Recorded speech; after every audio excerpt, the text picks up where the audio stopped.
today to give you a Halloween garden tour. And why do I want to give you a tour of the garden on Halloween?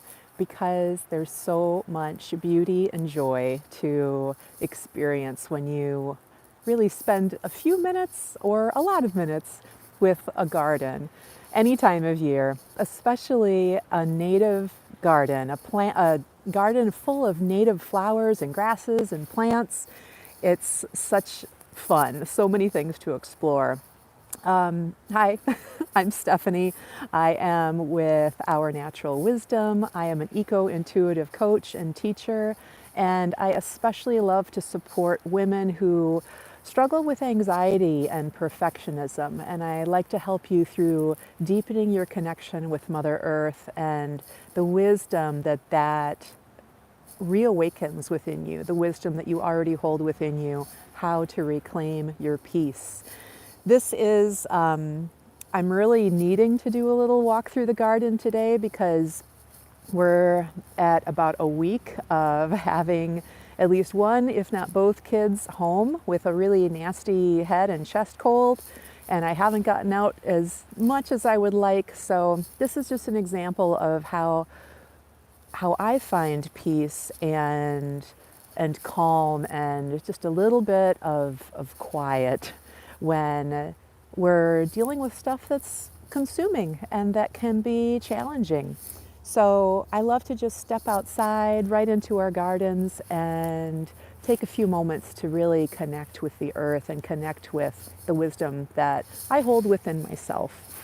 So I'm going to turn it around so that you can see a portion of our garden. This is a little different than last week because we have been getting little bits of snow here and there. So we have lots of snowy spots to check out. I love seeing how the snow piles up on all of the flowers that are spent. These are asters.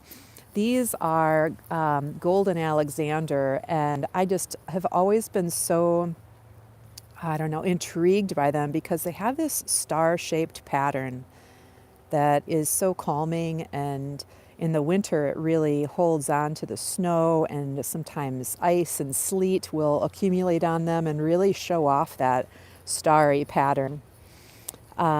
We have a whole lot of little blue stem grasses in our garden. That's really the matrix plant, or the most common plant throughout our garden. We kind of use it like a ground cover.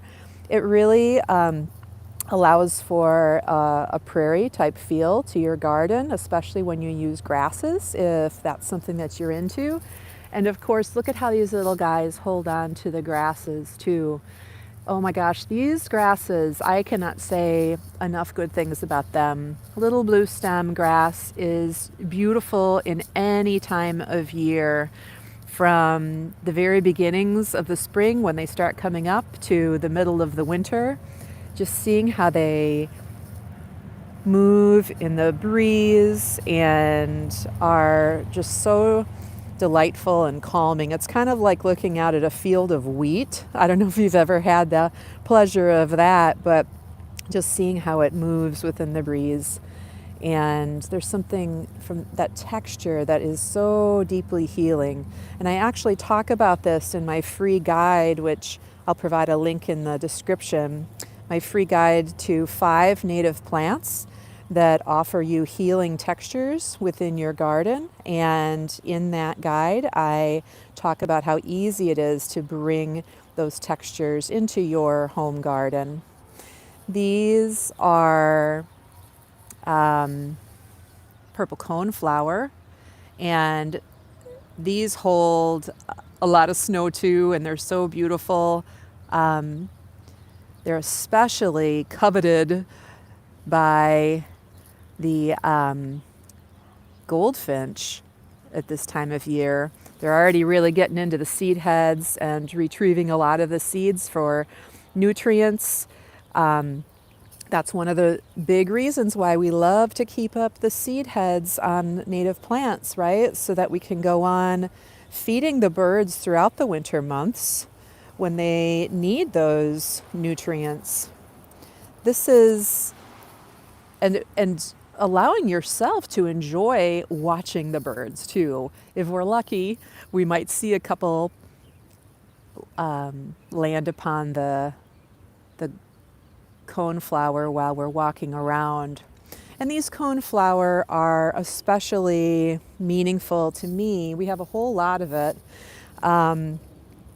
They were distributed at my mom's memorial service after she died about 12 and a half years ago.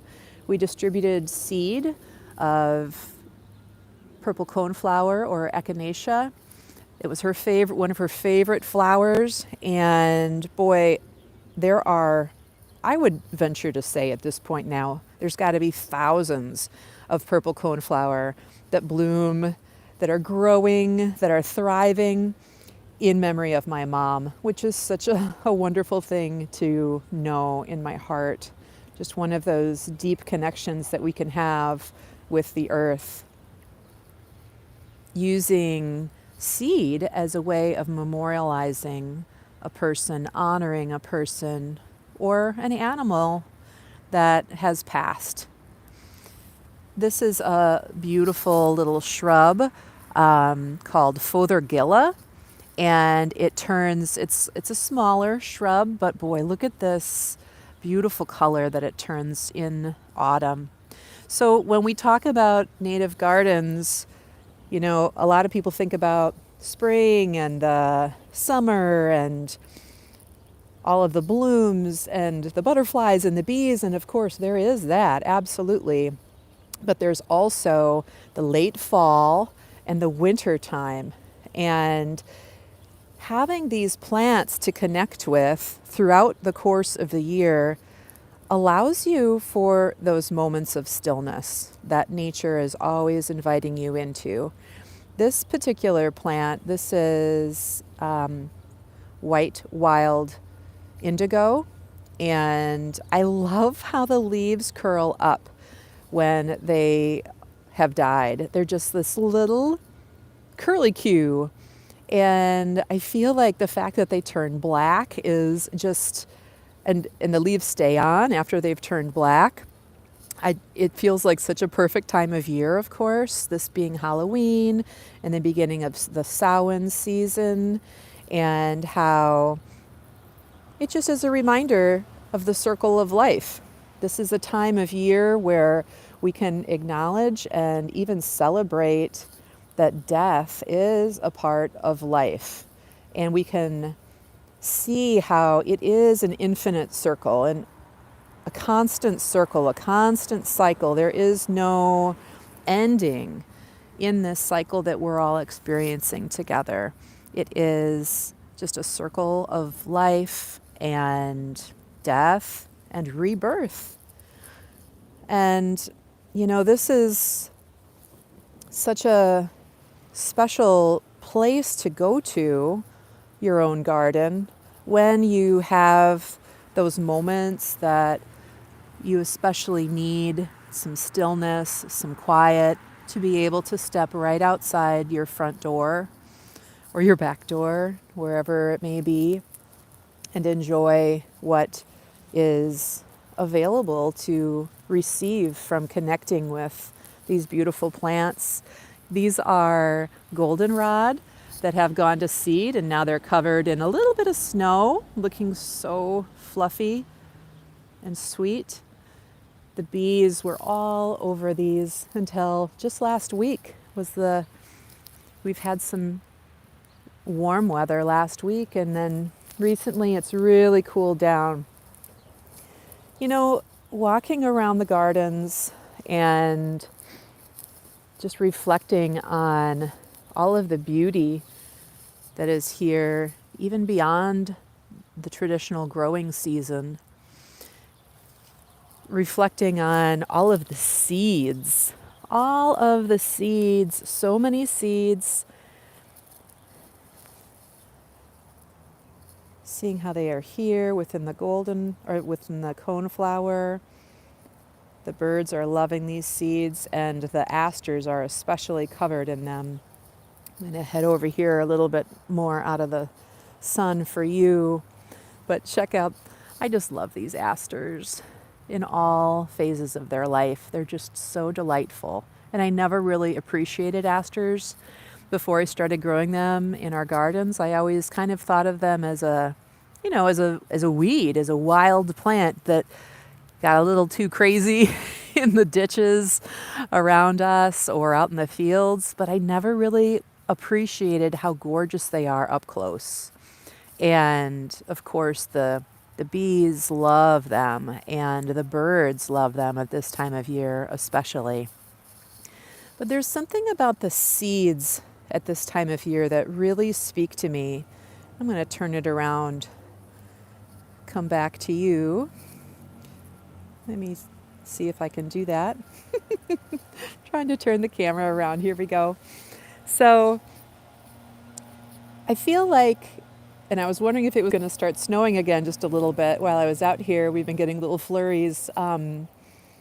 This time of year with all of the seeds, the abundance of seed that you see in gardens and in nature all over, the leaves falling, just the squirrels, everybody digging things into the ground to have for later. There is just this sense of abundance, and it's not a typical, I think, theme for this time of year. We do talk about the harvest, of course, but we talk about it in terms of receiving and experiencing, but not necessarily looking ahead to what we are planting for the future. And I think that having all of these seeds surrounding me in the garden at this time of year, it just reminds me, and it's something that nature is always reminding me of, the infinite potential, infinite possibilities. And if you ever find yourself getting a little frustrated or, bummed out about the steps that you're taking in any aspect of your life and wondering if you're on the right course, if you're on the right path, I've been feeling that myself.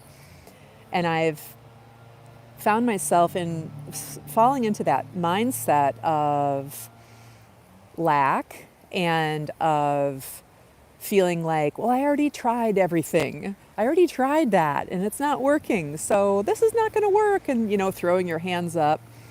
But nature, Mother Earth, is always reminding us that there are truly infinite possibilities. Infinite potential lives within you, lives within me, lives within each of us. Just as each individual seed on one of these plants could, generate thousands of plants. Think about that infinite potential within a single seed, a single acorn. Anything that nature produces that is meant to go on, to provide more, to continue in the generosity, to continue in the circle of life, and in nurturing all of us, not only the birds and the bees and the wildlife that literally uses these plants, but each of us and everything that we can receive from spending a little more time in sacred pause with Mother Earth, seeing what messages come up for you when you connect more deeply with Mother Earth, allowing for words to come to you, or memories or visions or sounds, anything that comes forward when you are in that moment of stillness with the earth is meaningful. It is all part of the healing experience of connecting with intention with the earth. And boy, just being out here for this little bit of time was definitely much needed for me, having been kind of inside, I would say stuck inside a bit with kids that are not feeling good. Being able to just step outside and spend a little bit of time in nature right outside my door is truly such a huge part of my health and my happiness and my ability to find those moments of peace and calm and healing when they are most needed. So, if this resonates with you, I lovingly encourage you to check out the link in my description, which is all about five plants that provide healing textures. You can receive a free guide that talks about those plants and how to bring them into your garden space. And some of them you could still plant at this time of year, at least here in the upper Midwest. But I think that the time window is vanishing pretty quick because the snow is flying and it's starting to snow again. And snowflakes are another reminder of infinite possibilities and infinite potential. Each of those snowflakes is like a blessing that Mother Earth is bestowing upon us, showing us how everything is unique and individualized. Each of those little crystalline structures within the snowflake has a special meaning, a special blessing. And next time that you find yourself in snow, I really encourage you to consider that, to just stand and feel those snowflakes upon your face and feel them, experience them as little kisses from Mother Earth at this time, and a reminder of the infinite possibility and the infinite potential that you hold within you as well. I hope that you enjoyed this little garden tour on Halloween. I wish you and your family a very happy and safe Halloween and a blessed Samhain as we begin the season of Samhain in the Celtic tradition. Have a beautiful day. Check out the link in the description if you're interested in grabbing that free guide to 5 native plants that provide healing textures and how to bring them easily into your garden space. I look forward to seeing you again next week here on YouTube Live, and have a great week. I'll see you later. Thank you. Bye-bye.